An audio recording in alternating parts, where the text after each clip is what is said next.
டக்குன்னு மற்ற style bun butter பார்த்துடலாங்க. இது வந்து ஒரு ஈஸியான ஒரு குயிக்கான ரெசிபிங்க. இந்த ரெசிபி பக்கம் மறக்காம சேனல் சப்ஸ்கிரைப் ஃபாலோ பண்ணிங்க, ஃப்ரெண்ட்ஸ் அண்ட் ஃபேமிலிக்கு ஷேர் பண்ணிக்கோங்க. இது வந்து நான் இதுக்கு வந்து ஒரு பிளேட்டில் 5 பன்னு எடுத்துக்கிட்டேங்க, டீ பன்னு. இதை வந்து நான் கட் பண்ணுற ஷேஃப்க்கு நல்லா கட் பண்ணி எடுத்துக்கோங்க. இந்த மாதிரி நல்லா கட் பண்ணி எடுத்ததுக்கப்புறம் ஒவ்வொரு ஸ்பூனும் பட்டர் எடுத்து உள்ளே வச்சு க்ளோஸ் பண்ணிடுங்க. இதுக்கு மேலே பட்டருக்கு மேலே நல்லா சுகர் ஆட் பண்ணி நல்லா க்ளோஸ் பண்ணி எடுத்துக்கோங்க.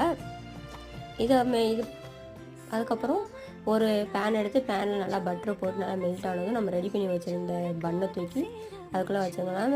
அதுக்கு மேலே பட்ரு அதுக்கு மேலே சுகர் போட்டு நல்லா மெல்ட் ஆகுங்க. கீழே கேரமலைஸ் ஆன உடனே திருப்பி போட்டுருங்க.